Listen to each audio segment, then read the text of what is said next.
দিদি একবার একটু কথা বলে যান, একবার দিদি একবার একটু কথা বলবো আমরা।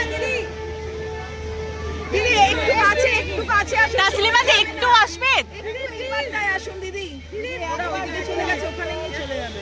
দিদি কলকাতার মাটিতে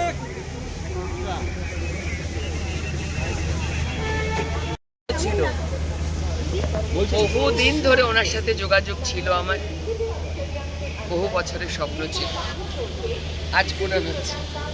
থ্যাংক ইউ।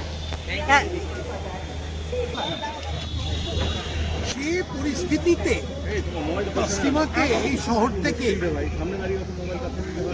মানে এক ধরনের উজ্জ্বতি করে বার করে দেওয়া হয়েছিল, সেই পরিস্থিতি আর নেই। আজকাল আমরা একটা পরিবেশ তৈরি করতে চাই যে সব ধরনের মতামত নিয়ে লোকেরা একদম ব্যক্তিগত আর্টিস্টিক ফ্রিডম যেটা থাকতে পারে। আর আমরা মনে করি যে এখন তাসলিমার এমন পরিস্থিতি এসছে যে সামনের দিনে তাসলিমা শুড কনসিডার যে আবার কলকাতায় ফিরে আসা যায় কিনা। সত্যি আমরা চেষ্টা করব। আমি ওনার সঙ্গে 2007 থেকে ওনার ভিসা টিজা বাড়ানোর জন্য ওনার সঙ্গে যুক্ত আছি। তো আমি চাইবো যে সামনের দিনে তাসলিমা আরেকবার চিন্তা করুন, এবার হয়তো কলকাতায় ফিরে আসা। সেরকম পরিস্থিতি হয়েছে, উনি যাচাই করবেন। আগে আসুন, কিছুদিন আসুন, দেখে যান। রাতারাতি তো আর একটা জায়গা থেকে গুটিয়ে দিল্লি থেকে এখানে চলে আসা যায় না। তো এখন বুনয়কয় পা দিয়ে চলুক দিল্লি আর কলকাতা। কিন্তু কিছুদিন পরে উনি ভালোবাসবেন, উনি বলতেন যে উনি বাংলায় লেখেন, তো বাংলায় ঢাকা ওনার কাছে আউট অফ বাউন্ডস। তো এখন তো খালি কলকাতাই রয়ে গেল। তো আশা করছি আমরা আমাদের সরকারের পক্ষ থেকে যতটা সম্ভব তাসলিমাকে যেন সম্মানের সঙ্গে কলকাতায় থাকতে পারে এরকম একটা অবস্থা আনতে চাই। Thank you. দেখুন, পশ্চিমবঙ্গে রাষ্ট্রবাদী সরকারের বদল হয়েছে এবং তাসলিমা কলকাতায় এসছেন। কলকাতায় তাকে অনুষ্ঠান করার মতন পরিবেশ রচনা করা হয়েছে। তিনি নিজেও একজন কলকাতা প্রেমী মানুষ, তার কলকাতা নিয়ে অসম্ভব আবেগ রয়েছে। তাকে পশ্চিমবঙ্গের সরকার এবং মাননীয় মুখ্যমন্ত্রী যেভাবে স্বাগত জানিয়েছেন তা আমার কাছে অত্যন্ত আনন্দের। আমরা সবাই আজকে অপেক্ষা করব তাসলিমা কি বলবেন সেটা শোনার জন্য। অত্যন্ত গর্বের মুহূর্ত, আনন্দের মুহূর্ত আমাদের জন্য, এবং স্পেশালি আমাদের মহিলাদের জন্য যারা আমরা সবসময় অন্যায়ের প্রতিবাদ করেছি। আজকে তাসলিমের মতো একজন ব্যক্তি, তিনি নিজের প্রাণ যাবে সেটারও তার ওপর ফতোয়া জারি হয়েছে, তাকে বিহেডেড করার কথা বলা হয়েছে, কিন্তু তাও তিনি যেটা স্ট্যান্ড নিয়েছেন ওই স্ট্যান্ডেই রয়েছে। So salute to her. এবং আজকে মাননীয় মুখ্যমন্ত্রী শুভেন্দু অধিকারীর নেতৃত্বে কলকাতা শহরে আজকে 19 বছর পর উনি পা রাখলেন এবং আজকে রবীন্দ্র সদনে তার একটি সম্বর্ধনা উৎসব হতে চলেছে। এটা আমাদের জন্য, আমাদের বাঙালিদের জন্য, আমাদের স্বাধীন চেতা মানুষের জন্য আমার মনে হয় এটা খুব দারুণ মুহূর্ত। আবার করে একটা শুরু হলো নতুনভাবে।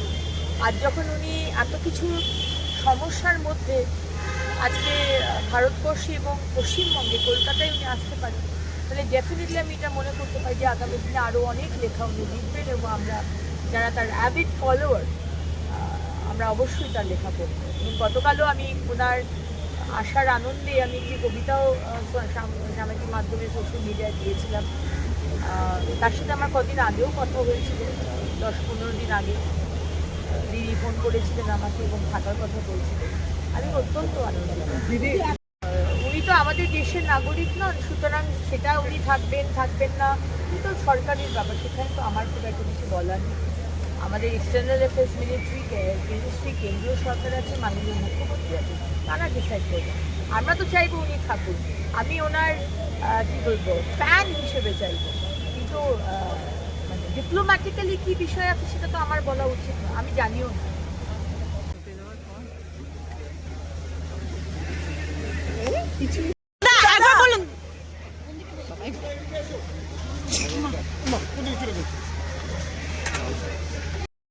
মুরন করা আছে।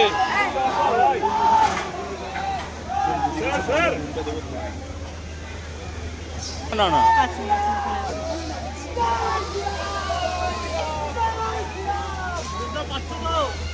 পাচ্ছি, টিভিটা অন নেই।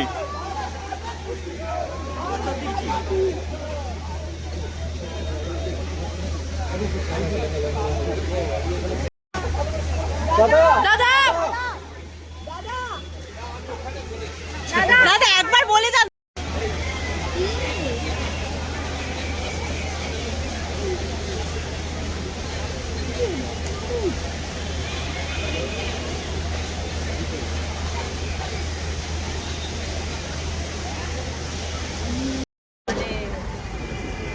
এটাই বলবো যে মানে আমাদের সরকার তার মনের ভেতর ছিল যে পরিবর্তনের পর আমাদের প্রথম 3 মাসের মধ্যে আমাদের তসলিমাদিকে আমরা কলকাতায় ফিরিয়ে নিয়ে আসবো, এবং সত্যি এটা আমাদের কাছে খুব গর্বের। এবং তসলিমাদিকে আমি আজ 19 বছর পর ফিরেছেন, এবং আমিও তার আগে ওনার বাড়িতে গেছি, ওনার সঙ্গে আমার খুব ভালো পরিচিতি ছিল, অনেক গল্প শুনেছি, অনেক কিছু। কিন্তু আজকে ভালো লাগছে যে পরিবর্তনের সরকার কিন্তু সত্যিই পুরো পশ্চিমবঙ্গকে, পুরো বাংলাকে পরিবর্তন করছেন। এবং আজকে মাননীয় মুখ্যমন্ত্রী উনি বারবার একটা কথাই বলেছেন যে আপনি যতবার খুশি আসুন, এবং আপনার সুরক্ষার দায়িত্ব কিন্তু আমার সরকারের, এবং পুলিশ মন্ত্রী মুখ্যমন্ত্রী নিজেই ওনার দায়িত্ব নিয়েছেন। এইভাবে একজন মহিলা এবং যেভাবে তসলিমাদিকে ঢাকায়, বাংলাদেশ এবং বেঙ্গল দুদিক থেকেই পুরো রাস্তা আটকে দেওয়া হয়েছিল, আজকে কিন্তু এই বাংলার এই দরজাটা আজকে আমাদের মুখ্যমন্ত্রী খুলে দিয়েছেন, আমাদের সরকার খুলে দিয়েছেন। এটা আমাদের কাছে একটা গর্বের দিন। তসলিমাদি আবার বেঙ্গলে ফিরেছেন এবং তাকে ওয়েলকাম জানাই।